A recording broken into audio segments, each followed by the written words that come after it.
Folks, it's time for What's Your Game?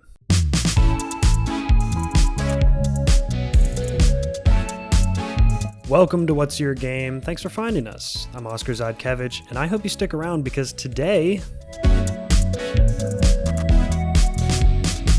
ladies and gentlemen, today is the first episode of the What's Your Game podcast. This is something I am so excited about. I'm Oscar Rzodkiewicz. Thanks for joining us. This is a project that I've thought about. I've kind of let this bounce around in my head for a while. I've considered different podcast ideas. I've wanted to kind of do something like a podcast for a while. And I was kind of ironing out some details. I really wanted to find a good way to integrate video games into my channel and into the content that I'm producing because it's something that I really enjoy. You know, a lot of what I've done so far is TV and movies and some sports, which are all things I care about, but I really do play a lot of video games. I've been getting back into the gaming scene a lot more recently. I think COVID definitely pushed me back into it a little bit. You spend a lot of time at home, and that's sort of the nature of it. And that's been happening, I'm sure, with a lot of people, especially as we see a lot of games just skyrocket in price. Like, go into any game store and look at the collection of, NES, Super Nintendo, and N64 games, and then compare that to the amount of GameCube games they have and what the prices are. It's insane. But I am getting back more into it. It's something that I've been focusing on a lot more. And so I'm just really excited to kind of have a project that relates to that, kind of creating content that is following along with that. I really hope this works out. It's a project that I'm really excited to start. And thanks for joining us. I just appreciate you coming out and hanging out with me. So WarioWare Get It Together released on Friday for the Nintendo Switch. In the grand scheme of the WarioWare series, this is the first console WarioWare game, I believe, since Game & Wario, which was on Wii U. And then before that, I'm pretty sure it was Smooth Moves, which was on Wii. So they're pretty infrequent coming out on console. And Get It Together finally will bring WarioWare to Nintendo Switch, or it has brought WarioWare to Nintendo Switch. Now, frankly, I will be honest with you. I don't own the game yet. I have played the demo, which we'll kind of go over a little bit. But I haven't played a lot from this series. I didn't own a 3DS, which is where a lot of those titles came out on. I didn't have any of the ones for DS or Game Boy Advance. So I had Mega Party games. I've played Smooth Moves a decent amount. But other than that, and I didn't have a Wii U, so I haven't played it much. So this is pretty big for WarioWare. I think it's a really cool series. Frankly, it's unique to Nintendo to have a series like this where it sort of embodies this arcade sort of style of game. It's very much a high score. It's not like it's some grand adventure. I think it's really cool, and I'm really glad that Nintendo's willing to put effort and to sponsor and promote a game like this that just like from a tonal series, from a tonal perspective, is very different from like everything else that they do. It's not an adventure. It's nothing like that. And it's not like a complete spin-off. Like, it's its own thing. But I'm really glad that it's still being supported, and I'm really glad that it's getting good attention. Intelligent Systems, I think, generally has done a pretty good job with the series from what I've seen. And it's exciting that it's getting a new title. But even outside of just the WarioWare series, this is actually part of sort of a pretty big ramping up for the Switch, platform-wise and software-wise. Like, even if you go back to, I think it was April, you had new Pokemon Snap. We had Miitopia, which I think was probably like a month, 2 months later. Then we had Mario Golf Super Rush. I guess, even if you want to go back further than that, you're talking about 3D World and Bowser's Fury on Switch. But this is all sort of setting a base for like a very, very big ramping up into the holiday season, which obviously is going to be some of your biggest titles. And then, of course, going into 2022, I mean, we're looking at the Diamond and Pearl remakes for Pokemon. Metroid Dread comes out very, very shortly. Shin Megami Tensei 5 is coming out in November, I believe. Mario Party Superstars. And then going into next year, Pokemon Legends Arceus, Splatoon 3, Breath of the Wild 2, probably, whatever. So this is sort of a ramping up, is what we're kind of seeing here. And, it's kind of had its bumps. New Snap did great. At least compared to other Pokemon spinoffs. I think it was Joe Merrick reported that it had over 2 million sales, and that came out in the Nintendo's quarterly report. It had over 2 million sales since launch, which is the most out of any Pokemon spinoff that's not free to play, which is incredible. And it makes a lot of sense. Like, it obviously hits that nostalgia factor. It's again a unique experience compared to any other game that you'd really be getting on Nintendo hardware. Well, maybe that's not true, but at least for like mainline IPs, it's a really cool game. So it makes a lot of sense, especially with, getting that new hardware. There's all these new Pokemon to show off. It makes sense. But that did really well. Miitopia sold about 1 million. And that was sort of like a return to, we really haven't seen Mii's used much on Switch. It hasn't really been a focal point at all. They haven't been a focal point at all. So that was sort of a cool little adventure style game that reincorporated something we haven't seen for a while. And then, of course, there was Super Rush, which was pretty... I don't know. I guess I don't want to speak for everyone here, but at least for me, like, I was extremely excited about it. I think it had so much potential. It was so cool because this is the first Mario Golf game that we were getting on console since Toadstool Tour, I think, as far as I can remember. So kind of had my expectations pretty high. And the reason I bring this up, this sort of history and ramping up into some of these bigger titles. Okay, so with New Snap did really well. That's a really cool little spinoff. Miitopia, not going to sell crazy well. It's not like it's some blue chip IP or anything like that. But I feel like with WarioWare Get It Together, I feel like it's relatively comparable to Super Rush. In the sense that neither are coming out holiday season. WarioWare is going to get overshadowed by all of these huge projects that are coming in series that have typically sold better and had a little more like fanfare behind them. But they're both still like big titles in their own right, big series in their own right. And Super Rush, for example, I think is emblematic of so many of the complaints that people have reasonably had with Nintendo in recent memory, right? Super Rush, for example, the gameplay of Super Rush is fine. It's good. In fact, I actually quite enjoy it. I think the speed golf is great. I think the regular golf is good too. I do think that, there's a little bit of the challenge that comes out of it. It's not too particular about club selection and things like that, but that's okay. You have to appeal to a wider audience. Not everyone plays golf. Very few people do. Probably that are playing Nintendo games. Like, not very few, but comparatively, probably not a ton. I get it. I think the gameplay's fine, but it felt so bare bones. Like as we're recording this now, the fact that it was just about a week ago that the game added ranked online play.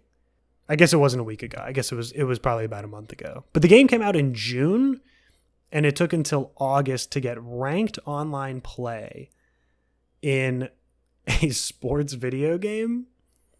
That's outrageous. in the year 2021, I can't fathom, and I understand. I mean, I'm kind of like preaching to the choir here. Nintendo with online capability is, I mean, I don't know that there's any two worse combinations in gaming at the moment. They're just behind the eight ball 100%. The fact that an Ethernet port is a huge feature on the OLED Switch is outrageous to me. But the point still stands. You know, I mean, like, I don't understand how you can release a game without ranked online play in a competitive sports game. And I get it, like, it's a Mario game, but it's, I mean, come on, like, what's the point? You know, it felt so bare bones at release, and they come out with this DLC, this free DLC to their credit. But I mean, you know, I get it. You got to release the game in summer. It's a golf game. You got to take advantage of the time. You know, it's not as particular, like, you know, if PGA Tiger Woods, whatever, came out in February, you know, that would be awful. You could probably get away with it a little bit more with Mario, but it's like, it's a golf game. But the fact that you can release a game like that without a capability like that is so outrageous. Now, the reason that I bring this up at all is because I kind of wonder if there's going to be any sort of similarity with WarioWare. Not so much in the sense of the game's coming out incomplete and they're going to need to add DLC. I don't think that's the case. In fact, the game, from what I've seen, I played the demo, like I said, it seems pretty fleshed out. So conceptually, get it together for those of you that have not played it or seen it. It's basically just like any other WarioWare game. It's a whole bunch of micro games. You got to complete the tasks really quickly. The catch with Get It Together is that all of the characters in the WarioWare universe, they kind of interact with the environments a lot differently. So some people can't run quickly, some people can't run at all, some people can fly, some people can't. So it's sort of a matter of like mixing and matching based on what you're trying to do with the micro game. If you want to challenge yourself a little bit more, if you want to make it a little bit easier on yourself with characters you're familiar with, which I think is cool. And it seems to me, as far as I can tell from everything I've seen of it, the demo and gameplay footage that I've seen, it seems pretty fleshed out, and it seems like, you know, they have it pretty much down. There's multiplayer, like simultaneous multiplayer, which I think is a huge, huge aspect of it.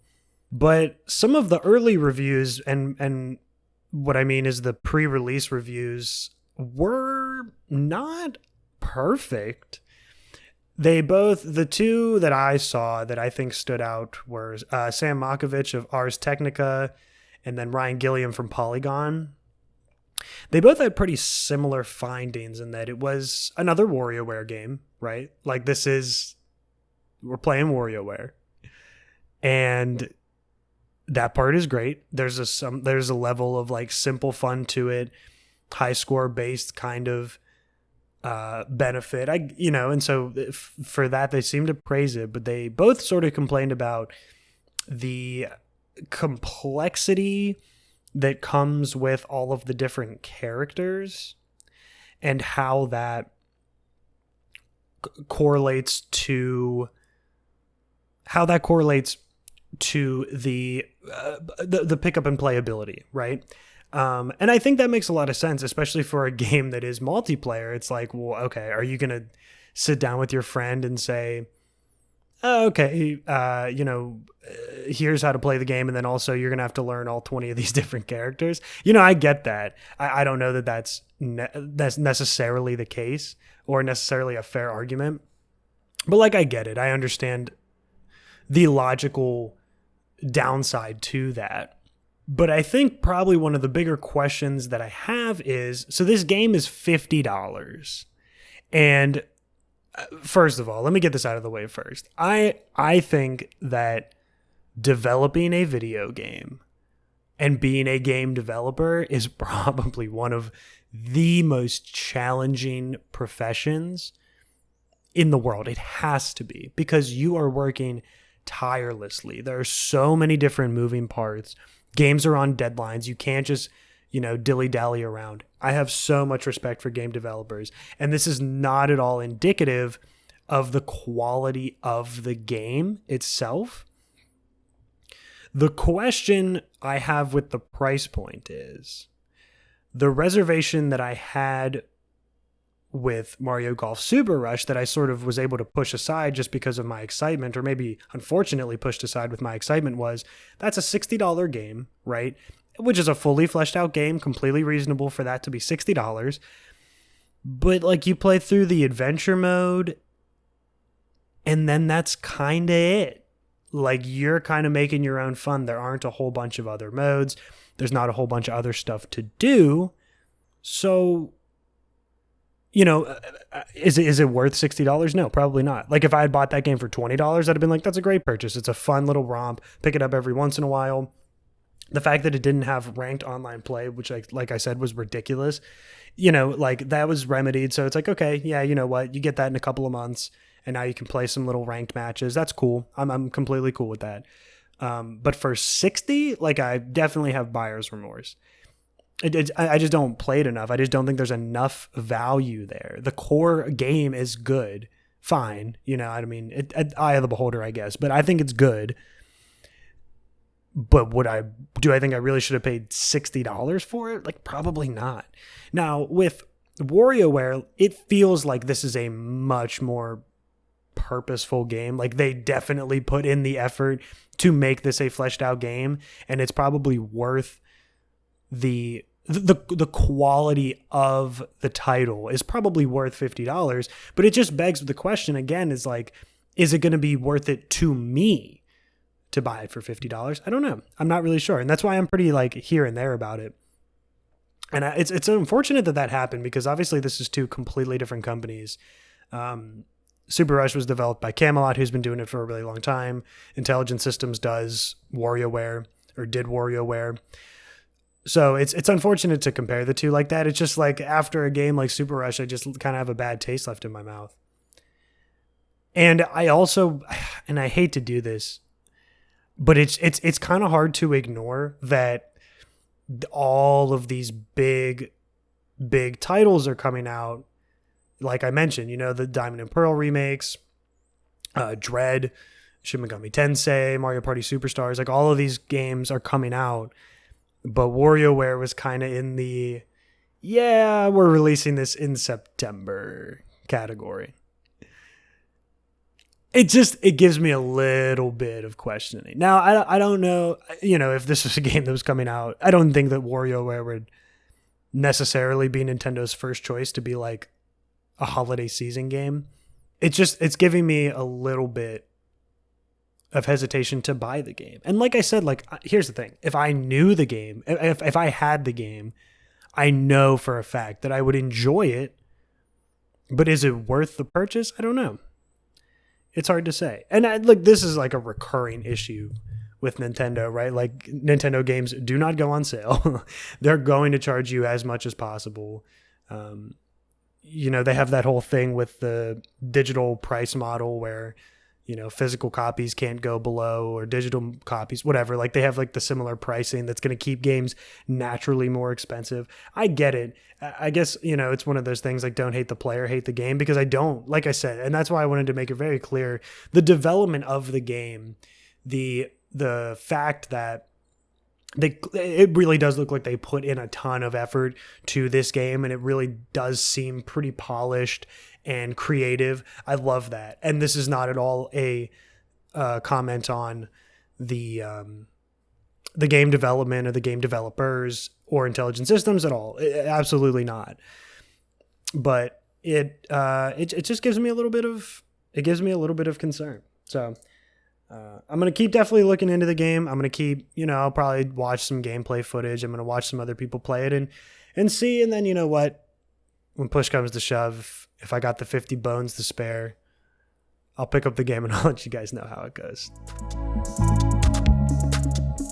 This is where most podcasts would have an ad break.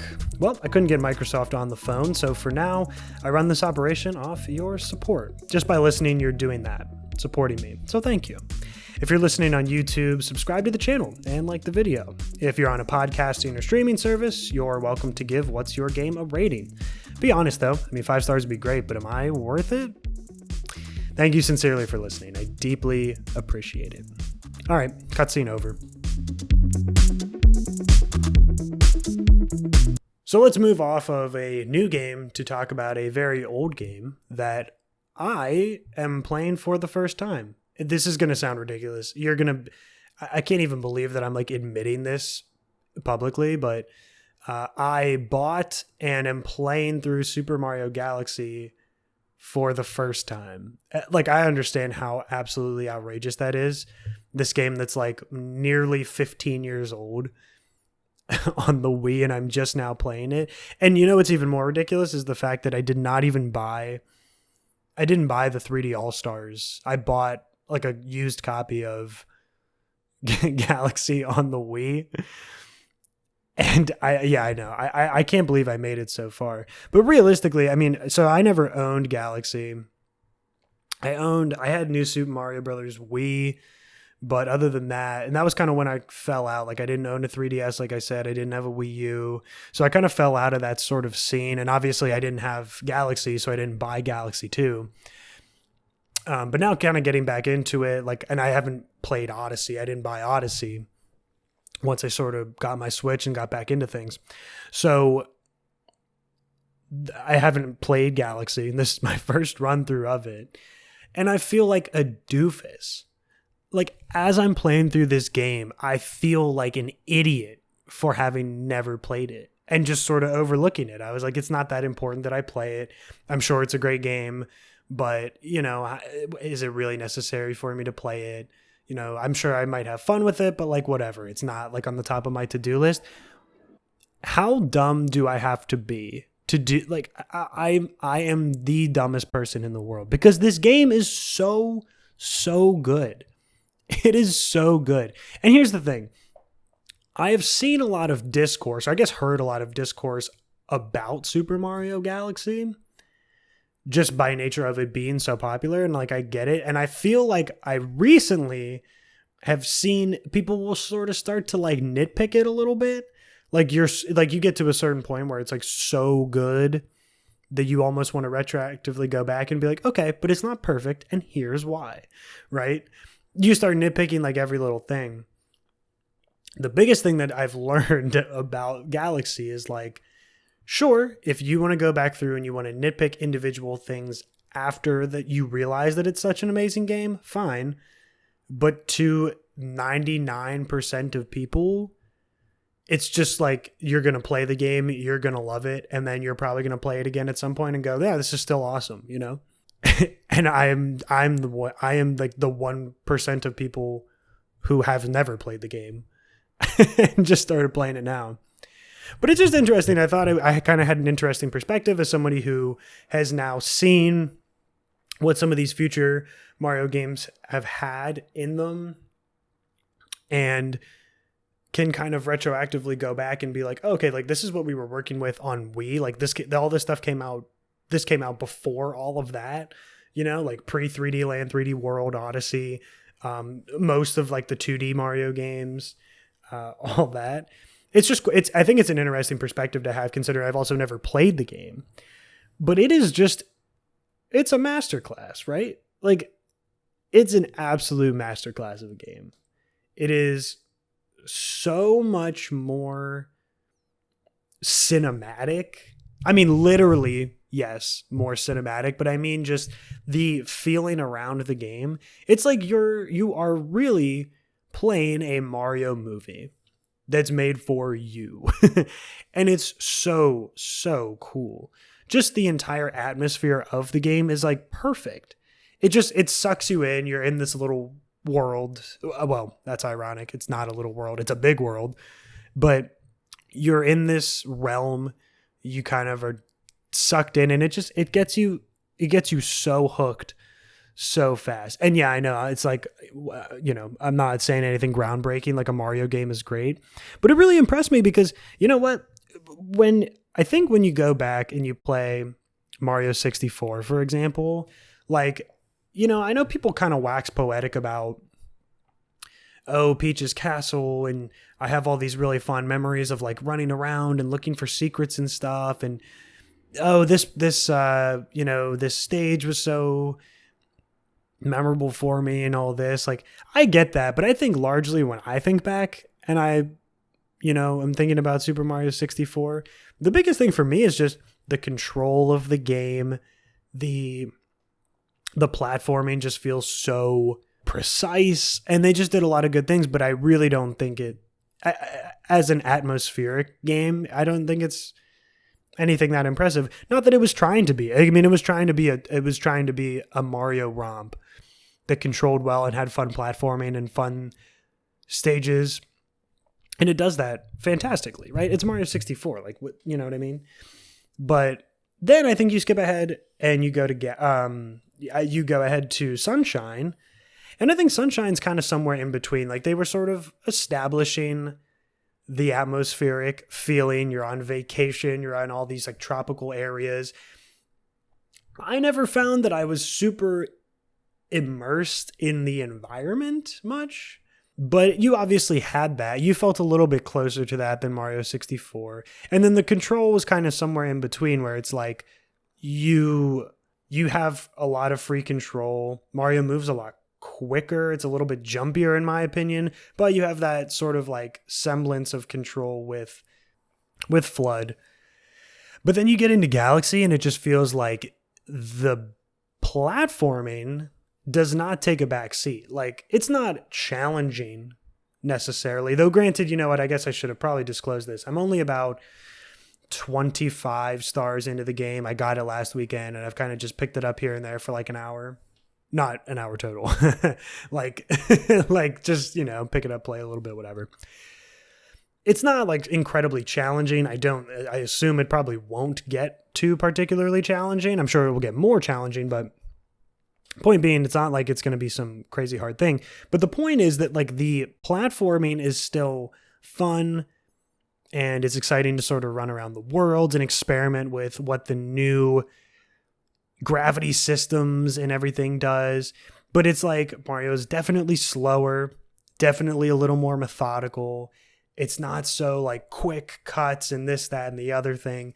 It's really like, hey, slow down. Look at all of this beautiful stuff we made. Look at all these beautiful environments that we have for you. This amazing music. The music, I think, is one thing that I've heard tons of Mario Galaxy music. I've listened to it on my own. A ton of people use it in videos, and no one has ever said it like a bad thing about it. But it never resonated with me. Like, it never was hitting. I would listen to the songs. I'm like, it's good. It's just not like, it doesn't do anything for me like other, like iconic Nintendo tracks do. And now after playing the game, I realize the reason is because I wasn't playing the game. Like, you're playing the game whenever you open up the game and you're on a Good Egg Galaxy or whatever the first one is called, and that track starts playing. I mean, it just like, it grabs you and it just holds you. And it's like, dude, you're playing a video game right now. Anything in your life is just not happening. The world is stopping and you're playing this game. It has a really weirdly profound effect. It's really, really incredible.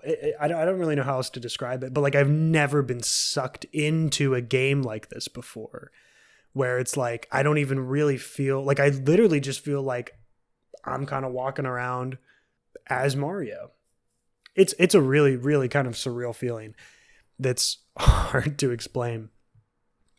But like I said, it's been great. You know what? And that was the thing. Because as I was playing, I was trying to think of like, is there anything about this that I don't like? And the one thing was probably getting used to the control was a little bit wonky, right? I think there's a pretty stark difference between Sunshine and Galaxy in terms of getting to running speed. In Super Mario 64, like, there's a little pickup speed, but then you kind of get into full sprint pretty quickly.